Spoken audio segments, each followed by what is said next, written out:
தாய் தமிழ் உறவுகளுக்கு வணக்கம். சல்லியர்கள் திரைப்படம் நிராகரிக்கும் PVR நிறுவனம். முதல்ல சல்லியர்கள்னா என்ன அப்படின்னா ஒரு புது வார்த்தையாக தெரியுது எல்லாருக்குமே. சல்லியர்கள்னா என்ன அப்படின்னா வேறொன்றும் இல்லை, மருத்துவ படைப்பிரிவு. நம்ம அந்த இயக்கத்தில் விடுதலை புலிகள் இயக்கத்தில் இருந்தப்போ அது வந்து மருத்துவ படைப்பிரிவு. பொதுவாக சல்லியர்கள் அப்படிங்கிறவங்க அறுவை சிகிச்சை செய்கிறவங்க, காயங்களை ஆற்றுபவர்கள், மருத்துவர்கள், செவிலியர்கள் அவங்கள தான் குறிக்கும். அப்படி ஒரு படை இயக்கத்திலும் இருந்தது. அதுதான் சல்லியர்கள் மருத்துவ படைப்பிரிவு. அவர்களை பற்றிய ஒரு ஒரு ஆவணம் இந்த திரைப்படம் என்பது வரலாற்றில் மிக முக்கியமான ஆவணமாகுது அப்படிங்கிறது தான் இதை நிராகரிக்கிறதுக்கான முதல் காரணம். இப்ப நீங்க நினைக்கலாம், இப்ப சல்லியர்கள் அப்படின்னா மருத்துவ பிரிவு அப்படின்னா தான் இருக்கக்கூடிய அந்த படையில யாராவது இறந்துட்டாங்க அவங்கள கொண்டு போறதோ, இல்லைன்னா அவர்களுக்கு சிகிச்சை கொடுக்கிறதோ, அறுவை சிகிச்சை பண்றதோ, காயங்களை ஆற்றுவதோ அந்த மாதிரி மருத்துவம் மட்டும் கிடையாது. எதிராளிக்கும் காயம் ஏற்பட்டால், எதிராளியும் உயிருக்கு போராடணும் அப்படின்னா அவனுக்கும் சேர்த்துதான் மருத்துவம். இன்னும் சொல்ல போனா இரண்டு படைகளுக்கு இடையே ஒரு போர் நடக்குது அப்படின்னா அந்த போரில் இந்த படை அந்த படை இல்லை, யாருக்கு உதவி என்றாலும் மருத்துவ உதவி என்றால் அவர்களை உயிர் காக்கக்கூடிய ஒரு செயலை தான் விடுதலை புலிகள் இயக்கத்தில் அந்த மாதிரியான விஷயங்களை தான் வச்சிருந்தாங்க.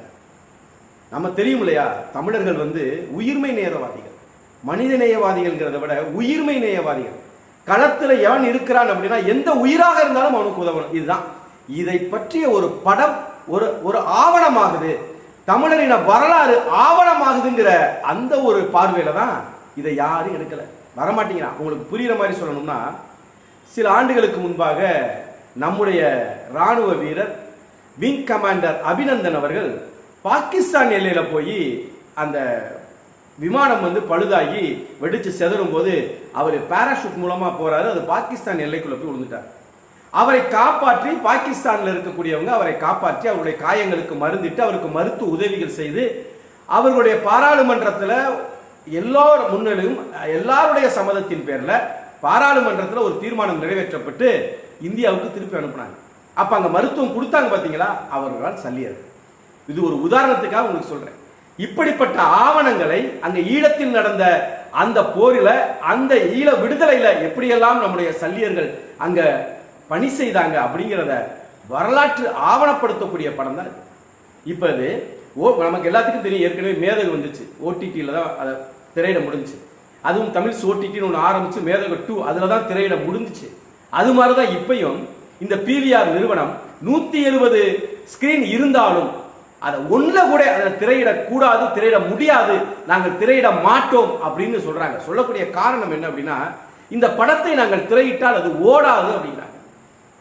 ஓடாது என்பதை ஒரு ப்ரீவியூ ஷோ கூட பார்க்காம இந்த படம் ஓடாது அப்படிங்கிறதுல இருந்தே தெரிகிறது அவங்க எவ்வளவு பெரிய உள்நோக்கத்தோட இருக்கிறாங்க அப்படின்னு. இப்ப அதை இதனுடைய தயாரிப்பாளர் கருணாஸ், இதை வெளியிடக்கூடிய சுரேஷ் காமாட்சி அவர்கள், இந்த படத்தினுடைய இயக்குனர் கிட்டு இவங்கெல்லாம் சேர்ந்து OTT பிளஸ்ல இதை திரையிடுறாங்க. இதை பார்க்கணும் அப்படின்னா என்ன ஆகுது அப்படின்னா ஒரு 300 ரூபாய் கட்டுனா அதை பார்த்துடலாம். அதுவும் ஓராண்டுக்கு என்னென்ன படங்கள்லாம் வருதோ அந்த படத்தை பூரா பார்த்துடலாங்கிறப்ப மிகப்பெரிய ஒரு சுமையில்லாத ஒரு தொகை தான். இப்ப இதற்கு எதிர்ப்பு அப்படின்னு வர்றப்ப அதை நம்ம எதிர்கொண்டு தாக்குறது எப்படின்னு இருக்கணும்னா, அந்த படம் OTT பிளஸ்ல மிகப்பெரிய ஒரு வெற்றியை அடைஞ்சிச்சுன்னா அதுதான் PVRக்கு நம்ம கொடுக்கக்கூடிய செருப்படி அப்படின்னு கூட வச்சுக்கலாம். இப்ப இந்த திரையரங்கு உரிமையாளர்கள்லாம் என்ன செய்யறாங்க அப்படின்னு புரியல. திரையரங்கு உரிமையாளர் சங்கம் ஒண்ணு இருக்குதுல்ல, அப்ப இதற்கான நீதி என்ன அப்படின்னு தெரியணும்ல. இப்ப ஒரு படம் திட்டமிட்டு நிராகரிக்கப்படுதுன்னா அதை எதிர்க்கக்கூடிய உள்ள இருக்கக்கூடிய திரையரங்கு உரிமையாளர்களா இருக்கக்கூடிய தமிழர்கள் தமிழ் உணர்வோடு ஏன் அந்த சங்கத்துல இதை முன்வைக்க மாட்டேங்கிறாங்க? பொதுவா பாருங்க, சுரேஷ் காமாட்சி, கருணாஸ் இவங்கெல்லாம் இணைந்து தயாரித்திருக்கிறாங்க. அவங்க நினைச்சிருந்தாங்கன்னாக்க ஒரு கவர்ச்சிகரமான படம் எடுக்கலாம், பொருளாதாரத்தை தான் ஈட்டணும், நமக்கு திரையை வைத்து பொருளாதாரம் தான் வேணும், சினிமா வச்சு பணம் தான் சம்பாதிக்குங்கிறது மட்டுமே நோக்கமாக கொண்டிருந்தா அவங்க எத்தனையோ கவர்ச்சிகரமான படம் எடுக்கலாம். அதற்கு நிறைய வாய்ப்பு இருக்கு. அதுக்கு சென்சார் கிடையாது, எந்த திரையரங்கும் சரி, அதெல்லாம் எந்த தடையும் இருக்காது. ஆனால் தடை வரும் என்று தெரிந்தும் அதையும் மீறி இதை நாம் ஆவணப்படுத்த வேண்டும், வரலாற்றில் இது முக்கிய இடம் பெற வேண்டும், நமக்கு அடுத்து வரக்கூடிய தலைமுறைகள் இதை பற்றி தெரிந்து கொள்ள வேண்டும் அப்படிங்கிற ஒரு நோக்கத்தோட இதற்கு தடைகள் இருக்கும்னு தெரிஞ்சும் பண்றாங்க பாருங்க. ஏன் இதை இயக்குன கிட்டு அவர்களுக்கு நல்ல படம் ஓடக்கூடிய, பொருளாதாரத்தில் மிகப்பெரிய வெற்றி அடையக்கூடிய படங்களை எடுப்பதற்கான திறமை இல்லையா? இப்படிப்பட்ட ஒரு வரலாற்றை படைக்கக்கூடிய ஒரு இயக்குனரால ஏன் கமர்ஷியலா அவரால் ஒரு படம் எடுத்து சம்பாதிக்க முடிஞ்சிருக்காதா? அந்த சிந்தனை வந்திருக்காதா? அதையெல்லாம் தாண்டி எடுக்கிறாங்க அப்படின்னா அந்த படம் வெற்றி அடைய வேண்டும். ஓடிடி பிளஸ்லையும் அது வெற்றி அடையும் போது நாளைக்கு பிவிஆர் நிறுவனமே வெட்கப்படும். அந்த அளவிற்கு வெறும் 300 ரூபா தாங்க. அந்த 300 ரூபாயை செலவழிச்சு நம் இனமானம் காக்க மாட்டோமா? நம் இனத்தின் வரலாறு, இவ்வளவு பெரிய வரலாறு வெற்றி அடைய வேண்டாமா? அதற்காகவாவது அதை செய்ய.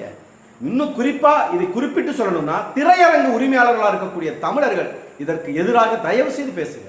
ஏங்க, சென்சார் போர்டு தணிக்கை குழுவே இதற்கு சான்றிதழ் வழங்கிட்டாங்க. அதுவும் சும்மா இல்ல, UA 30+ அப்படிங்கிற சான்றிதழ் கொடுத்திருக்காங்கன்னா, அப்ப அதற்கு மீறி இந்த பிவிஆர் நிறுவனம் அதை திரையிடலைன்னா இந்த பிவிஆர் நிறுவனத்திற்கு பின்னால இருக்கக்கூடிய அந்த துரோகி யார்?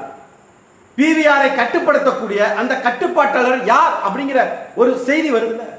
170 ஸ்கிரீன்ல ஒரு ஸ்கிரீன்ல கூட போட மாட்டியா? அந்த அளவுக்கு ரொம்ப கண்ணுங்கருத்தமா இருக்கக்கூடிய நீங்க மற்ற மாநிலங்கள்ல இதே பிவிஆர் நிறுவனம் இந்த பிவிஆர் திரையரங்குகள்ல மற்ற மொழிகள்ல ஆந்திராலையோ கர்நாடகாலையோ கேரளாவிலையோ அவர்களுடைய மொழி சார்ந்த அவர்களுடைய இனம் சார்ந்த படத்தை இதே மாதிரி செய்ய முடியுமா?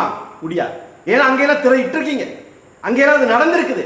அங்கெல்லாம் இந்த மாதிரி தடை செஞ்சா என்ன நடக்கும்னு உங்களுக்கு தெரியும் இல்லையா? அப்ப அந்த அளவிற்கு அந்த இடத்திற்கு எங்களை கொண்டு செல்ல போறீங்களா அப்படிங்கிற ஒரு மிகப்பெரிய கேள்வி இங்க வருது. நீங்க பாருங்க, RK செல்வமணி குற்றப்பத்திரிகைன்னு ஒரு படம் எடுத்தார். நான் சொல்றது ஒரு 25-30 வருஷத்துக்கு முன்னால. ஆனால் அந்த படம் வெளிவந்ததானா? இன்று வரை வெளிவர.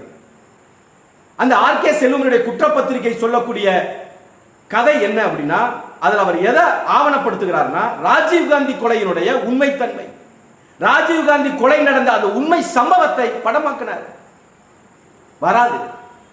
7ஆம் அறிவுன்னு ஒரு படம் எடுத்தாங்க, தம்பி முருகதாஸ் எடுத்தார். 7ஆம் அறிவுன்னு ஒரு படம், மிகப்பெரிய ஒரு ஆவணப்படம், தமிழர்களுடைய பெருமை உலகத்தும் போகக்கூடிய ஒரு மிகப்பெரிய பிரம்மாண்டமான ஒரு வரலாற்று படம்னு சொல்லலாம். 7ஆம் அறிவு. அதுல என்ன வருது? போதி தர்மர் காஞ்சிபுரத்துல இருந்து சீனாவுக்கு போயிருக்கிறார். இன்று கடவுளாக போற்றக்கூடிய போதி தர்மர் ஒரு தமிழர். இத தமிழ்ல படம் எடுத்திருக்காங்க. அதுல அந்த அந்த தாக்கத்தின் அடிப்படையில தான் பாருங்க, அந்த சீனால நமக்கு தெரியல போதி தர்மரை பத்தின அருமை, ஆனா சீனர்களுக்கு தெரியும் போதி தர்மர்னா அவருக்கு தெரியும். அதனாலதான் நீங்க பாருங்க, 1956 சு என்லாய் அப்படிங்கிறவர் அந்த சீனாவினுடைய அதிபராக இருந்தவர் நேரு இருக்கும்போது இந்தியாவுக்கு வந்தார். ஆனால் இந்தியாவில் எங்க வந்தார் தெரியுமா? மாமல்லபுரத்துக்கு தான் வந்தார். ஏனென்றால் போதி தர்மருடைய வேர் அங்கதான், அங்க இருந்துதான் அவருடைய வேர் கிளம்பியது. அதற்கு பிறகு 63 ஆண்டுகளுக்கு பிறகு ஜி ஜின்பிங் 2019 அதே மாமல்லபுரத்துக்கு தான் வந்தார். 63 ஆண்டுகளுக்கு பிறகு பார்வையிட வர்றவங்க மீண்டும் மாமல்லபுரத்துக்கே வர்றாங்கன்னா போதி தர்மர் எவ்வளவு பெரிய ஒரு தமிழர்னு பாருங்க. ஆனா இப்ப எதை சொல்ல வர்றேன் அப்படின்னா, அந்த 7ஆம் அறிவு படத்துல காஞ்சிபுரத்துல இருந்து சீனாவுக்கு போனாரு அப்படிங்கிறது தமிழ் படத்துல.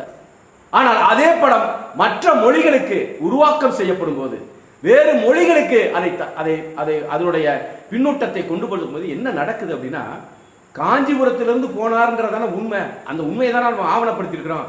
அவன் முடியல. இப்ப ஆந்திரால அந்த படம் ஓடினப்ப என்ன ஆயிடுச்சுன்னா, ஆந்திரால ஒரு இடத்துல இருந்து போதி தர்மர் சீனாவுக்கு போன மாதிரி, கர்நாடகால கன்னடர்கள் வாழக்கூடிய பகுதியில இருந்து அந்த போதி தர்மர் சீனாவுக்கு போன மாதிரி. எங்க போயிடுச்சு பாத்தீங்களா? நம்முடைய திரைப்படம் ஆவணம் ஆனாலும் அது எப்படிப்பட்ட ஒரு மறு உருவமாக மற்ற இடங்களுக்கு போய் அதுவும் சிதைக்கப்படுதுன்னு பாருங்க. பொதுவா பாருங்க, இப்படிப்பட்ட படங்கள் எல்லாம் சல்லியர்கள் போன்ற படங்களை எல்லாம் ஓட விடாமல் தடுக்கக்கூடிய இவர்கள், ஆனால் ரோஜா, பம்பாய் இந்த படங்கள்ல எல்லாம் இஸ்லாமியர்களை முழுக்க முழுக்க தீவிரவாதிகளாக, கொடியவர்களாக, பயங்கரவாதிகளாக காட்டுவாங்க. அந்த படங்கள் எல்லாம் இங்கே திரையிடப்படுவதற்கு எந்த தடையும் இருக்காது. இதையெல்லாம் செய்த இயக்குனர் யாருன்னு நமக்கு தெரியும். இதை பத்தின ஏற்கனவே ஒரு காணொலி சொல்லியிருக்கிறோம். மணிரத்னம் எவ்வளவு பெரிய சங்கின்னு, அவருக்கு யார் இந்த வேலையை செய்வதற்கான பொருளுதவியை கொடுத்து அவருக்கு இந்த மாதிரி படங்களை எடுக்க சொல்லி யார் சொல்வதையெல்லாம் நம்ம சொல்லணும்னு அவசியம் இல்லை. ஏற்கனவே பல காணொலிகளில் பேசிக்கிறோம். நாக்பூர்ல இருக்கக்கூடியவர்களுடைய பொருளாதார உதவி இல்லாமல் அவர் இதை செய்ய முடியாது. அப்படிப்பட்ட வேலையைத்தான் மணிரத்னம் செஞ்சார். நம்ம நினைக்கிறோம் பொன்னியின் செல்வம் எடுத்தாரேன். பொன்னியின் செல்வத்துல எல்லாமே உண்மையா? திரிக்கப்படுது. அப்ப என்ன? வரலாறாக இருந்தாலும் அது திரிக்கப்படுது, வேற ஒரு உருவத்திற்கு தள்ளப்படுது. இதைத்தான் செஞ்சாங்க. ஏன் இந்த படத்தை எல்லாம் சல்லியர்களை எல்லாம் நீங்கள் தடுக்கிற நீங்க எப்படி கிங்டம் படம் வந்துச்சு? எப்படி ஜாட் படம் எப்படி வந்துச்சு? இதெல்லாம் எப்படி வந்துச்சு? அப்ப அதற்கெல்லாம் வழிவிடுகிற, அதையெல்லாம் திரையிடக்கூடிய இந்த திரையரங்குகள் ஒரு தமிழருடைய ஒரு ஆவணம், ஒரு வரலாற்று ஒரு ஆவணத்தை தடுக்கிற விதமாக அதை ஓட விடாமல் பண்ணணும், அதை திரையிட கூட வரவிடக் கூடாதுன்னு தடுப்பது. இதற்கு பின்னால் இருக்கக்கூடிய சூட்சமத்தை பார்த்துக்கணும். வரலாற்று அழிப்பு, வரலாறை அழித்தால் ஒரு இனத்தை அழிச்சிடலாம், அதுக்கு சமமானதுதான். வரலாற்று அழிப்பும் ஒரு இனத்தின் அழிப்பும் சமம், ஒண்ணுதான். வேரை இழந்த மரமும் வரலாற்றை மறந்த இனமும் வாழாது. எப்படி ஒரு மரத்திற்கு வேறு முக்கியமோ அதுபோக ஒரு இனத்திற்கு வரலாறு முக்கியம். அதான் கோசிமின் சொல்றாரு பாருங்க, வரலாற்றை மறந்த இனம் சுடுகாட்டில் இருக்கிற பிணத்திற்கு சமம்.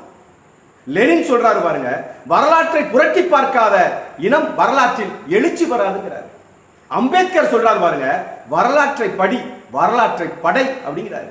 என்னுயிர் தலைவன் மேதகவி பிரபாகரன் சொல்லுகிறார், வரலாற்றை படி, வரலாற்றை படை, வரலாறாகவே வாழ் அப்படிங்கிறாரு. அப்ப வரலாறு இங்க எவ்வளவு முக்கியம் பாருங்க. இதுலதான் அவன் இந்த தடையை விதிக்கிறான். இந்த வரலாறு அடுத்த தலைமுறைக்கு கடந்து போயிடக்கூடாது, அது ஈழத்தோடு அந்த ஈழ மண்ணோடு புதஞ்சு போயிடணும் அப்படிங்கிறத உணர்த்தக்கூடியதுதான் இந்த தடை அப்படிங்கிறத புரிஞ்சுக்கணும். மொத்தத்துல இதற்கு நாம் கொடுக்கக்கூடிய எதிர்ப்பு என்பது வெறும் 300 ரூபா தான். ஓடிடி பிளஸ்ல உள்ள போயிட்டு ஒரு வருஷத்துக்கு நீங்க என்ன பண்ணலாம்னு பார்க்கலாம். அப்படி நீங்க உயிர் கொடுக்கிறது ஒன்றுதான் நாம் சல்லியர்கள் திரைப்படத்திற்கு கொடுக்கக்கூடிய ஆதரவு. தமிழின வரலாற்றை, அந்த ஆவணத்தை அழிக்க துடிக்கிறவர்களுக்கு நாம கொடுக்கக்கூடிய எதிர்ப்பாகவும் அதுதான் இருக்கும். மொத்தத்துல அவனவன் மண்ணை அவனவன் ஆளணும், தமிழர் மண்ணை தமிழர் ஆளணும். நன்றி, வணக்கம்.